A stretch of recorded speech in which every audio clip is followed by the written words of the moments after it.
pues, muy buenas tardes. Soy Dustin Tajín Gómez Rodríguez, docente asociado de la Facultad de Ciencias Jurídicas, Políticas y Económicas de la Universidad San Buenaventura, sede de Bogotá, Colombia.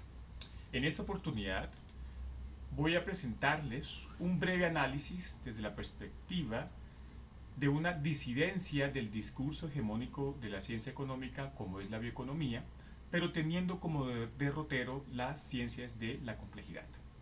El título de nuestra ponencia se denomina La bioeconomía como integración, innovación frente al cambio climático. Bien, para llegar a esta introducción, a esta construcción del conocimiento, en primera instancia generaremos una introducción, un segundo momento generaremos un andamiaje teórico del nacimiento de la ciencia económica, un tercer momento diremos qué es la bioeconomía desde el derrotero de las ciencias de la complejidad, que nace más o menos en la década de los 60 del siglo pasado. Proseguimos con las diferencias que existen entre la ciencia, entre la bioeconomía desde el discurso hegemónico, como la bioeconomía entendida como economía ecológica o economía biológica según sus autores. Prosiguiendo fue con el impacto negativo que estamos generando en el clima, denominado cambio climático, para terminar con tres categorías: integración, innovación y cooperación, y esta entendida desde las ciencias de la complejidad y específicamente desde los postulados de Robert Axelrod. Bien, continuemos. La introducción pues nace en el año pasado, específicamente cuando muy amablemente la red académica WALPI nos dio la oportunidad de que generáramos una ponencia con el profesor William Eduardo Rojas de la Corporación Unificada de Educación Superior, CUN, donde nosotros presentamos una propuesta que se denominó Política Agraria, Postconflicto e Inclusión Social. De ahí tuvimos la oportunidad de que la red nos dijera que ese escrito iba a ir en un libro, como capítulo del libro de investigación para este año, y al mismo tiempo nos abrió la oportunidad de generar este espacio. No obstante, nosotros hemos estudiado las ciencias de la complejidad bajo nuestras limitadas competencias, porque nos falta muchísimo para decir, estamos introduciéndonos en las ciencias de la complejidad. Más o menos desde el año 2012, cuando tuvimos la oportunidad de tener varios profesores en una de nuestras maestrías, como fueron el doctor Maldonado de la Universidad de Rosario, Colombia, el doctor Useche de la Universidad Minuto, Colombia, el doctor Sandoval de la Universidad del Bosque y otras personas que nos han ayudado a ampliar nuestras competencias en estas categorías y conceptos, o en esta revolución científica en términos de Kuhn. Bien. Sin embargo, para poder decir qué es la bioeconomía, es necesario que también entendamos qué es la ciencia económica, ¿no?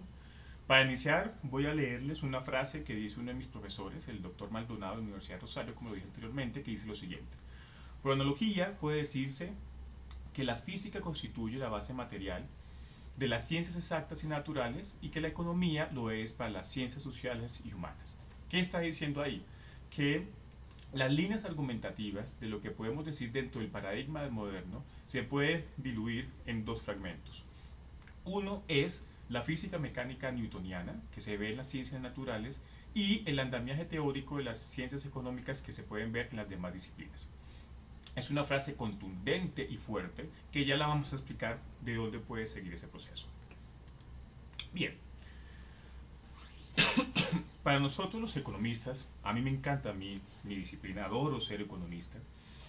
Nosotros podemos decir que la economía nace específicamente en el año 1776 con el libro en título resumido La riqueza de las naciones del profesor Adam Smith. No quiere decir que antes no se hablara de la ciencia económica, sin embargo, desde el punto de vista de la instrumentalización como ciencia es a partir desde este momento, dado que antes, aunque existían unas preescuelas, como dice el doctor Nareo de España, podemos decir que eran unos discursos o más bien unas manifestaciones de cómo era administrar, distribuir y producir bienes y servicios, pero que no había toda una rigurosidad como lo que se va a pretender después. En consecuencia, podemos decir que la ciencia o ese libro va encaminado o sigue como línea argumentativa lo que se dice que es ciencia, es decir, que tiene que estar dentro del paradigma del mecanicismo y el positivismo, donde sus grandes autores le van a dar una contribución a lo que se va a decir que es la economía. En consecuencia, nosotros podemos ver que la ciencia económica que nace en este siglo y se fundamenta en el siglo XIX tiene varios aspectos de los autores cumbres del paradigma de la modernidad. Por ejemplo, se encuentra la geometría analítica de Descartes en virtud de su plano cartesiano. Asimismo, se encuentra la idea que hay que generar una dicotomía del conocimiento en virtud de que uno puede ser objetivo o subjetivo. Para llegar a la objetividad se necesita la instrumentalización de las matemáticas, que como dijo Galileo, es el lenguaje de Dios. En consecuencia, va a ser una ciencia social, pero desde un proceso administrativo, distributivo y productivo, dado que tiene esa dicotomía, dado que se instrumentaliza con las matemáticas y al mismo tiempo va a utilizar las leyes o procesos, como le domina Newton, en el sentido en que se puede entender que desde un punto A podemos llegar a un punto C, que es lo que se va a denominar el pensamiento lineal. Todo eso se va a lograr con las leyes newtonianas de la física cuando decimos la ley de la oferta y la ley de la demanda. Es decir, patrones que siempre se van a hacer en virtud de que podemos generar una instrumentalización matemática que nos da la objetividad. Igualmente, va a haber una abstracción denominada marcado por medio de una mano invisible, la cual va a hacer que unos átomos de amados individuos, y ahí vamos a utilizar los postulados de Boltzmann y de Carnot en la termodinámica del equilibrio, van a confluir y los más aptos van a sobrevivir en este mercado, que son los postulados de la perspectiva darwiniana, dado el siglo XVIII y el siglo XIX. En consecuencia, el andamiaje teórico de la ciencia económica del siglo XVIII y siglo XIX se va a basar en estos autores en virtud de que ellos son los que dicen que es ciencia. Si usted observa, por ejemplo, al hacer un breve análisis histórico del pensamiento económico, uno puede ver que cada una de las escuelas, entendidas estas como el estudio del objeto de la ciencia económica, a través del tiempo y a través de los contextos y demás, podemos ver que estos derroteros se ven en cada una de ellas. Iniciando con la escuela clásica, con Adam Smith, con David Ricardo, con las críticas que le hace más, pero ahí se ve todo ese proceso y sobre todo se basa en eso de que dice el paradigma de la modernidad del sujeto racional.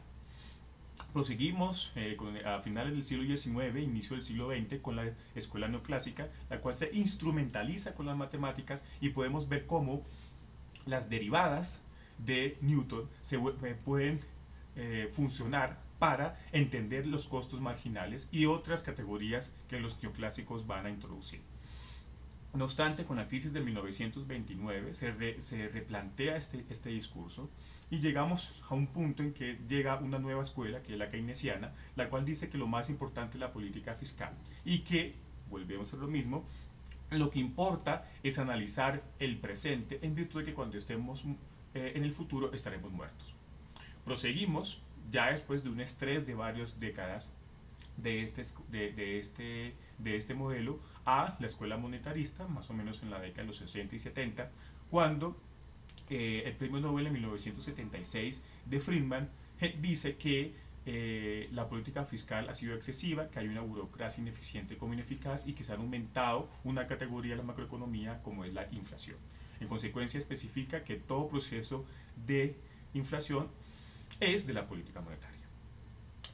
Esto es uno de los vehículos de lo que vamos a denominar economía y mercado desde su ideología del neoliberalismo, pero por lo pronto tengamos estas cositas claras, pero todas ellas con el mismo andamiaje del siglo XVIII y del siglo XIX como sustento teórico. Proseguimos en la década de los 90 más o menos con algo denominado nueva economía, la cual la pretende es que lo que se necesita es el conocimiento, que como muy bien lo dice Fumagalli de la Universidad de Pavia, se va a llamar capitalismo cognitivo. Es decir, que ya no se necesita una gran cantidad de mano de obra, sino lo que necesita es conocimiento. Por otro lado, también existen los institucionalistas, con uno de ellos que ganó el premio Nobel, Coase, que establece que las instituciones, no entendidas estas como un espacio, sino como las reglas de juego entre agentes económicos, son las que deben de generar la reducción de los costos de transacción. Sin embargo, todas estas escuelas, vuelvo y repito, siguen en la misma argumentación. O sea, pareciera que nosotros los economistas nos quedamos en el siglo XIX y se fundamenta en el discurso hegemónico que vemos en el presente. Cuando utilizamos la categoría de hegemonía, la estamos viendo desde los postulados de Gramsci. Entonces, el neoliberalismo, que nace más o menos en la década de los 80 por Estados Unidos con Ronald Reagan desde el punto de vista político y con Margaret Thatcher en Inglaterra, lo que pretende es desmantelar el estado de bienestar que propone el keynesianismo en virtud de lo que ya dijimos anteriormente, donde el Estado debe vender sus activos en virtud de que genera procesos inadecuados, sigo nuestros discursos, y que necesita una desregulación financiera como una desregulación a través de tratados de libre comercio en los cuales la libertad económica se propague. Eso también se va a construir con el Premio Nobel de Economía, Hayek, si no me equivoco fue en el año 72-74, alguno de esos dos años, y vamos a generar lo que hoy denominamos neoliberalismo, que en pocas palabras es economía de mercado en todo el sentido de la palabra. Bien, prosigamos. No obstante, a mí algo que me parece muy curioso de estos individuos, sin negar sus competencias y que están muy por encima de nosotros, es que todos ellos hablan de un progreso, de una tecnología, que vamos a estar mejor. Es decir, pareciera que vivimos en un mundo ideal donde a medida que tengamos más tecnología vamos a mejorar las grandes incongruencias que se pueden ver en este momento. En consecuencia, se generan unas crisis del paradigma donde la economía de mercado no es capaz de satisfacer las necesidades de la gran mayoría de la población, ni mucho menos las relaciones bióticas abióticas en las cuales nosotros estamos inmersos como seres vivos. Porque antes que nosotros seamos unos seres sociales, solo somos unos seres biológicos, somos unos mamíferos que convivimos con otros seres y en los cuales podemos generar una autopoiesis. Autopoiesis entendido desde los postulados de Maturana, que quiere decir es que así como yo cambio mi entorno, el entorno también me cambia a mí. En consecuencia, todas esas características, a nuestro juicio, son unas falacias, porque lo que se demuestra con los datos es que estamos inmersos en unas grandes catástrofes desde el punto de vista de la pobreza, de la miseria, como el daño que le estamos haciendo al ecosistema. Entre esos podemos mencionar lo que dice el doctor Useche de la Universidad Minuto aquí de Colombia, que dice que cada vez hay más gente, o sea que hay una minoría selecta que tiene la gran mayoría de bienes y servicios y una gran mayoría de personas que viven en la extrema pobreza. Dos, como dice el señor Stiglitz, que pertenece a ese discurso, pero después de que salió los critica, que dice que hay un aumento increíble de la acumulación financiera en detrimento de los bienes y servicios. Es decir, cada vez somos más ricos desde el punto de vista global, pero a través de la especulación. Los cálculos que en sus libros uno puede observar es que si supongamos el mundo genera 100 millones de dólares en bienes y servicios, por lo menos hay 6 veces más en especulación. Entonces, ¿qué clase de riqueza estamos generando? De igual manera, la economía de mercado ha consagrado la metáfora del homus económicos, pero hacia el homus consumus. Es decir, que entre más bienes y servicios nosotros consumamos, en un mundo que es finito, supuestamente somos más felices. Y ha relegado otras categorías que también son humanas, como son la solidaridad, como es la amistad, como es la concordancia, en virtud de que no son valores mercantiles como establece la escuela neoclásica, que es el vertiente del neoliberalismo.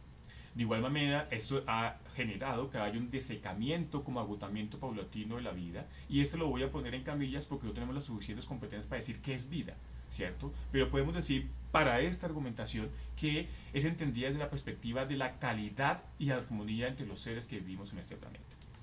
En datos, podemos decir, como lo que dice el doctor Nareo, que en los países más ricos en el planeta Tierra, el 16, que representa el 16% de la población, consume 10 veces más que el resto de los demás.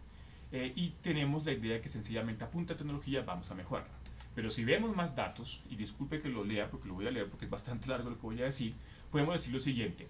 Usando diferentes modelos de estimación, nos encontramos con un mundo en el que el 20% superior de la población controla más del 70% de los ingresos mundiales, en contraste con un solo insignificante 2% que tiene el quintil inferior en el 2007, con tasas de cambio ajustadas por el PVPA. Si lo vemos desde el punto de vista de la tasa de cambio de mercado, el quintil más rico de la población mundial recibe el 83% del ingreso total mundial y solo 1% llega a aquellos en el 20% más pobre. Eso es catastrófico. O sea, ¿cuál es el progreso y cuál es la eficiencia y la eficacia que tanto hablan los señores neoliberales? Y si bien es cierto que hay progreso, porque no lo podemos negar, ¿cierto? O sea, hemos mejorado sustancialmente si lo comparamos con otros siglos, el ritmo de cambio es demasiado lento y se estima que se necesitarían por lo menos 800 años para que 1.000 millones de personas de las más pobres del planeta alcanzarán el 10% de los ingresos. Esto sencillamente hay que replantear. En consecuencia, en la década de los 60,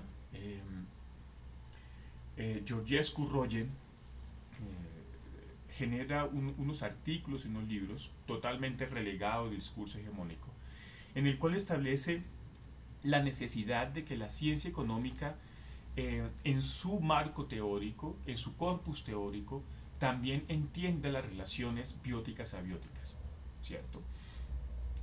No solamente es administrar y distribuir y producir bienes y servicios, sino que ante todo tenemos que superar esa mirada antropocentrista en que lo más importante es estas categorías para el humano, sino que nosotros como humanos convivimos con otros seres vivos y necesitamos de los demás seres vivos. A esto él lo va a denominar bioeconomía, donde el pivote es bio, es decir, la vida antes que la administración, distribución y producción de bienes. De igual manera, la bioeconomía, desde esta perspectiva, reconoce que hay tiempos disímiles entre la administración, distribución y producción humana a los cambios atmosféricos, a los cambios del nitrógeno, a las relaciones bioquímicas y físicas que tiene la naturaleza con nosotros. ¿Por qué? Porque es que es muy llamativo el cortoplacismo que genera la economía en este momento y en detrimento del largo plazo, que es como se manifiesta la vida como tal. Nosotros en la bioeconomía, bueno, nosotros es una palabra muy fuerte, ¿no? Nosotros apenas estamos leyendo y aprendiendo cositas, ¿no? Pero en ese sentido es de apropiación. La bioeconomía además dice, nosotros no podemos seguir con unas prácticas del siglo XIX, en virtud de que la vida no es un sistema lineal, sino que es un sistema complejo. Cuando yo digo complejo no me refiero a que sea difícil, sino que me refiero desde el latín, que significa complexity, es decir, redes, ¿cierto? Que genera una emergencia, que genera divergencias, contingencias, y estas se mantienen a tratar de reducir lo que dice la termodinámica del equilibrio en su segunda ley, que es la entropía. Eso quiere decir que la bioeconomía, o como lo dice Georgescu, es que haga lo que se haga, inevitablemente hay una energía que no se puede recuperar. Por consiguiente, el reciclaje total no existe, según desde la perspectiva. En consecuencia, tenemos que alinearnos o sintonizarnos con los procesos de la biosfera a través de superar esas limitantes del siglo XIX que fueron importantes en ese momento, pero dadas las contingencias del presente, es necesario que se replantee. Bien, por ello no estamos hablando de un sujeto racional, sino un sujeto complejo que es hologramático utilizando los conceptos de moral. Es decir, que no es, como decía Descartes, que el conocimiento hay que fragmentarlo para que la suma de cada uno generemos un conocimiento, sino que la misma parte, Micho, esa fragmentación es igual de importante al todo como a él mismo. En consecuencia, el sujeto complejo se da cuenta que no solamente es racional, sino que también es irracional, que al mismo tiempo que odia, ama, y que esos son valores que el mercantilismo sencillamente ha reducido a través de la economía de mercado, donde lo más importante es el precio. Es decir, donde nos hemos reducido específicamente a los valores de cambio y no a los valores de uso. Bien, esto claramente es supremamente resumido. Si ustedes quieren saber más de estos temas, se encuentran los libros de Georgescu, ¿no? Hay varios artículos, los de René Passet en Francia, los de Mohammadin de la Universidad de Michigan, o si ustedes quieren, en mi presentación, en la última parte, hay una pequeña referenciación bibliográfica donde ustedes pueden tener una mejor comunicación de esto, dado los tiempos y también la forma como estamos haciendo este proceso. Ahora bien, algo que a mi juicio, yo siempre he dicho que para mí el mejor economista del siglo XIX fue Marx y del siglo XX fue Keynes, ¿no?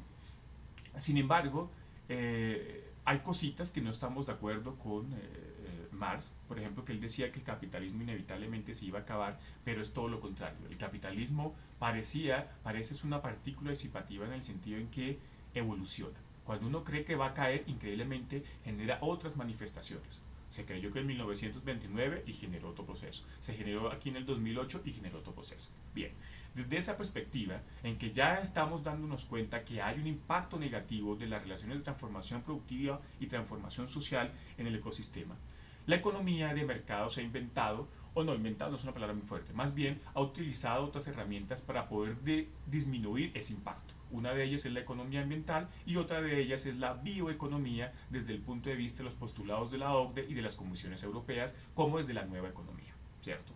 En consecuencia, este apartado que voy a continuar a describir, vamos a hacer una diferenciación entre lo que es la bioeconomía desde el discurso neoliberal y la bioeconomía desde el discurso de la economía ecológica, teniendo como derrotero las ciencias de la complejidad. En efecto, la bioeconomía desde el punto de vista del neoliberalismo se puede decir que se puede encontrar en los documentos de la OCDE del 2006-2009, donde ellos establecen que una forma en que podemos disipar o podemos reducir este impacto es a punta de tecnología. Entonces hablamos de la biotecnología, la nanotecnología, que a medida que tengamos un mayor conocimiento, pero sin olvidar el individualismo metodológico, es decir, que lo que importa son los que son más competitivos, los más competentes, en detrimento de la naturaleza y sobre todo utilizando el patrimonio de la vida para generar mayor eficiencia y eficacia, generaremos un mejor impacto y podremos reducir lo que estamos haciendo. No obstante, esto va en contravía radicalmente desde la economía ecológica, en virtud de que la economía ecológica dice, uno, primero ustedes los socialistas y los capitalistas no saben esos procesos de recursos, en virtud de que, o sea, no hay que olvidarnos lo que pasó en Chernobyl, que hace poquito lo recuperamos. Dos, que la pobreza y la ineficiencia, como la desigualdad social cada vez es mucho más amplia. Dos, que los postulados desde la bioeconomía desde el punto de vista neoliberal habla de unos mundos imaginarios donde no utiliza el concepto de la entropía, que es una ley, o sea, es que es un hecho contundente, en virtud que conciben que a punto de transformación productiva y demás de tecnología todo se va a mejorar. Y sobre todo siguen con ese proyecto lineal en virtud de que a través de la instrumentalización matemática yo puedo generar una verdad absoluta. Y aquí tengo que tener muy claro. Una de las críticas que hace la economía ecológica frente a estos postulados es concebir que solamente por medio de las matemáticas se genera una objetividad, volviéndose un dogma a la economía. No, nosotros decimos que la economía es importante utilizar la instrumentación matemática, mas no quiere decir que ella es la verdad absoluta, sino que es una complejidad para poder entender la realidad, o simplemente viviremos en mundos discursivos como lo que se puede observar cuando nos critican otras disciplinas como la ecología, la antropología, los politólogos, que nos dicen que nosotros pareciéramos que estuviéramos en otro mundo, pero que a punta de matemáticas decimos que es la verdad, aunque la pobreza, la miseria y la contaminación cada vez es mucho más amplia. Bien. De igual manera, pues la biología desde el punto de vista neoliberal se puede dividir en dos. Una que es desde el punto de vista agrícola y otra que es de la reproducción asistida. La agrícola, un ejemplo tácito es lo que hace, por ejemplo, esta multinacional Monsanto, donde se acaba la fertilidad de la tierra y genera todos unos procesos de autoría de semillas, así como unos daños a ecosistemas, porque acuérdense que cuando se acaba una vida me refiero a las plantas, a los animalitos, a los insectos, bla, bla, bla, que son un proceso holístico, desconfigura ese proceso, ¿cierto? En detrimento. O, por ejemplo, el fracking, ¿no? Que hay unos estudios que especifican que a largo plazo van a haber manifestaciones inadecuadas, pero que al corto plazo pues es interesante desde el punto de vista de ellos, en virtud de que están aumentando sus tasas de retorno, pero en contra de la vida. Porque recuerdo que ¿para dónde va a salir toda esa agua que utilizan en ingeniería eólica para hacer esos procesos de fracking? En la biología económica, mentiras, en la ecología, en la economía ecológica, pues se establece que es necesario utilizar otras nuevas categorías y además como replantearse que es necesario la solidaridad como la cooperación. O sea, que necesita una relación simétrica entre los procesos de la biología y los procesos de la economía, siempre y cuando la biología sea más importante, es decir, desde aquí, no desde la economía acá, en virtud de que, no como decían los mercantilistas, como los clásicos o neoclásicos, de que la naturaleza es dada, no, es que la naturaleza es vida como tal. Bien, prosigamos. En consecuencia, podemos decir aquí que la economía capitalista industrial favorece el modelo neoclásico, es decir, las transacciones para el beneficio cortoplacista, al contrario que la economía ecológica, que anima a los individuos a empeñarse en actividades socioeconómicas cooperativas con beneficios a largo plazo. A largo plazo. o sea, en sintonía con la naturaleza. Bien, ahora bien, nosotros, el cambio climático es un hecho, ¿no? Aunque muchos discursos no generaron con intereses económicos bastante fuertes, pero lo que observamos es que cada vez emitimos más CO2, que cada vez la biodiversidad se está extinguiendo y en comparación, como dice el doctor Useche, hay la posibilidad de la extinción de la especie humana en virtud de que nosotros dependemos de esos procesos, ¿no? Podemos ver cómo desde la década del 60 cada vez las partículas son más amplias, como si hacemos por ejemplo un diagrama, no, una especie de imagen a través del tiempo de muchos miles de años, de cientos de años, ¿verdad? Podemos decir que desde hace unos 600.000 años atrás hasta 1950 teníamos unos derroteros básicos, por decirlo así, de emisiones de CO2 y ahora duplicamos este proceso. Que por ejemplo la industria del alimento, de las señores vacas, por ejemplo, solamente con, mejor dicho, lo que produce en un año en emisión, la contaminación de carros, buses, aviones, trenes, la industria de las vacas genera, lo iguala en un año y lo supera en un 40%, que es el mayor contribuidor a el cambio climático. Y el cambio climático nos afecta a todos. Voy a poner un ejemplo aquí de donde yo vivo, en Bogotá, Colombia. Nosotros teníamos algo denominado los fenómenos del niño y el fenómeno de la niña, los cuales son que hay muchísima llovizna o que hay mucho sol. Estos, a medida que ha pasado el tiempo, duraban un mes, 2 meses, pero muy pocas se veían estos al mismo tiempo. Nosotros en este momento tenemos los dos al mismo tiempo y se ven unas carestías garrafales en que tú puedes estar en un lugar con sol en una ciudad como Bogotá, que se supone que es fría, con grados de 25, 26, 7 grados, y en un momento a otro caminas o unos 100 kilómetros y generas increíblemente menos, no, menos, no, 3 grados, 4 grados, ¿no? Eso, según nuestros discursos, nuestros ministros de Hacienda, ha ayudado a que se aumente la inflación en virtud de los bienes por los alimentos, porque se han secado muchísimos o se han dañado por las heladas que hay. Eso es un punto neurálgico de que hay que cambiar. Bien, prosigamos.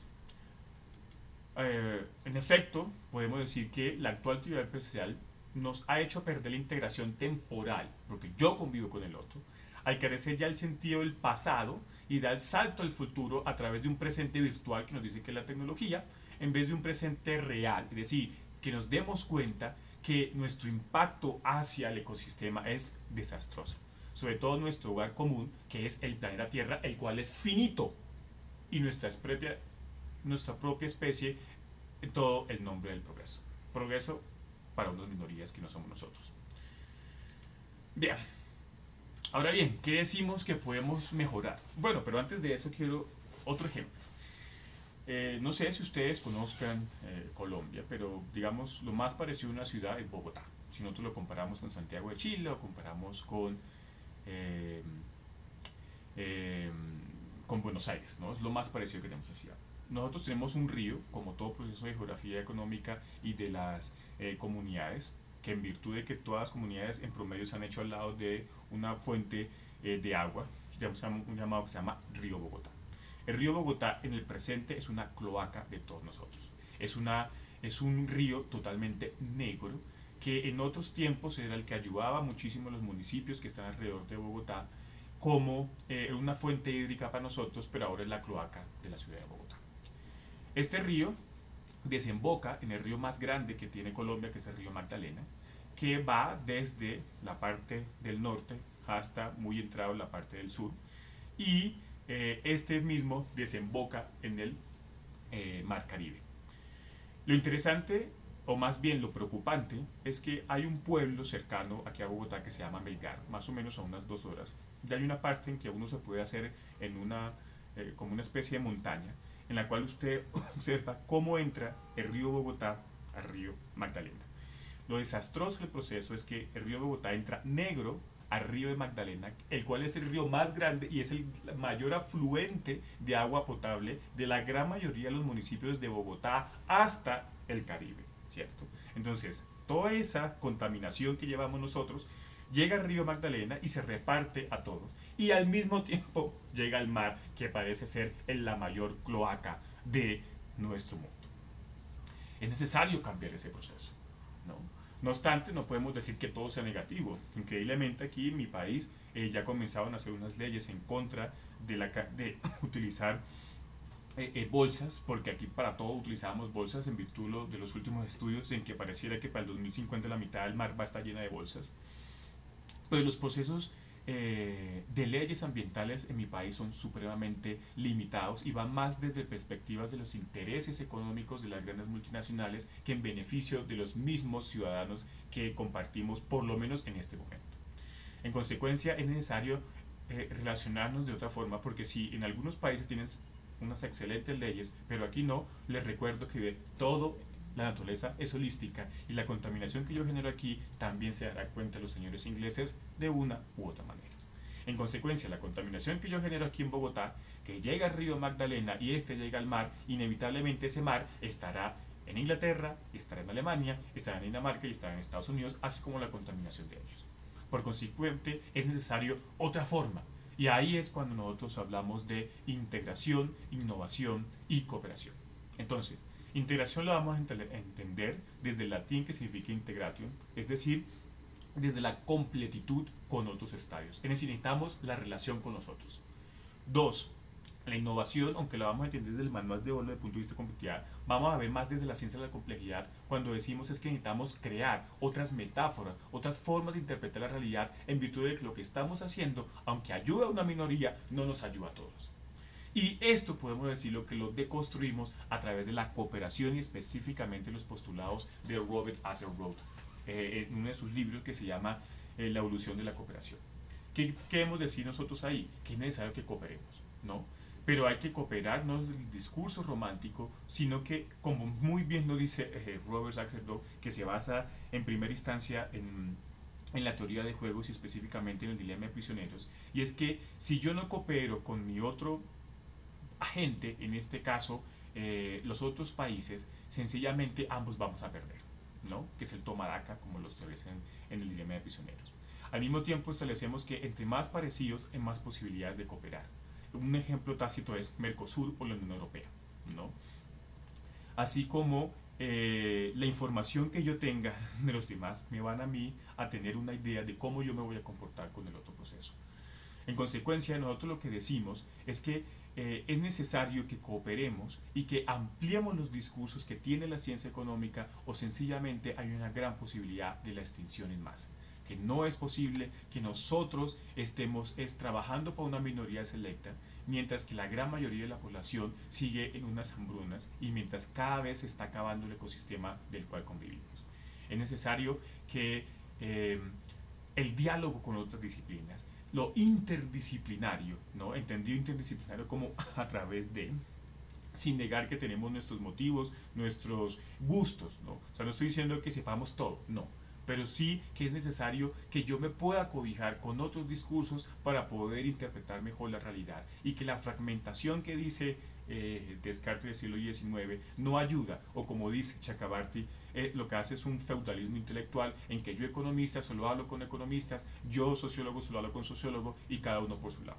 Hasta el momento lo que yo he observado, y disculpe si estoy demeritando los procesos, pero lo interdisciplinario es simplemente vienen algunos disciplinarios y cada uno de su discurso y dice lo que es. El transdisciplinario, que es mucho más complicado, es poder dialogar a través de los objetos de estudio de las demás disciplinas, pero siempre entendiendo que hay personas que tienen una mejor competencia y que nos pueden ayudar. Que no es solamente que no existe, no, que aunque existen sistemas cerrados, la vía no es un sistema cerrado, sino que es un sistema abierto. En consecuencia, es necesario interpretarlo desde otra perspectiva, que no es solamente con las integrales o con las derivadas, sino que también las podemos utilizar desde el punto de vista de los números discretos, que también podemos utilizar la teoría de las catástrofes, las teorías del caos, como dice Prigogine, el premio Nobel de Química, ¿no? Las partículas disipativas de la vida van de una u otra forma en la relación de administración y distribución y producción de bienes, en virtud de que nosotros somos seres vivos y que convivimos en ese proceso. Al mismo tiempo es necesario los fractales, ¿no? Una forma no simplemente la geometría analítica de Descartes. Y cuando digo simplemente, vuelvo y digo pues con toda la humildad académica que se pueda.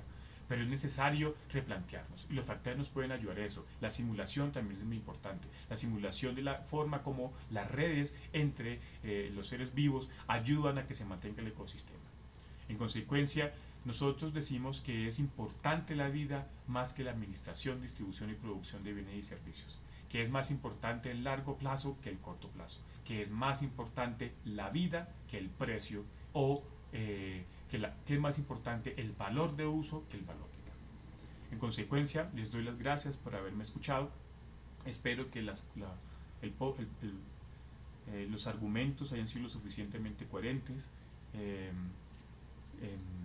También le doy un agradecimiento muy fuerte a la red académica AWALPI por concebir que podemos contribuir a ampliar el acervo científico, a la Universidad San Buenaventura por creer que pues podemos utilizar su imagen y demás, a nuestro director, el señor Néstor Preciado, a nuestra coordinadora de investigación, la profesora Verónica, a las personas de audiovisuales que nos ayudaron, porque en esto yo soy bastante limitado, hay que aceptarlo, a nuestros profesores, ¿no? A nuestros profesores en economía de la Universidad de La Salle, el doctor Rendón, al doctor Izaza, al doctor Mesa, a la profesora Buitrago, a los profesores que nos han ayudado a través de sus escritos y a criticar lo que nosotros decimos desde Ciencias Complejidad, como el doctor Maldonado de la Universidad de Rosario aquí de Colombia, el doctor Useche de la Minuto, el doctor Sandoval, que son personas idóneas, ¿no? Que nosotros estamos aprendiendo, ¿no?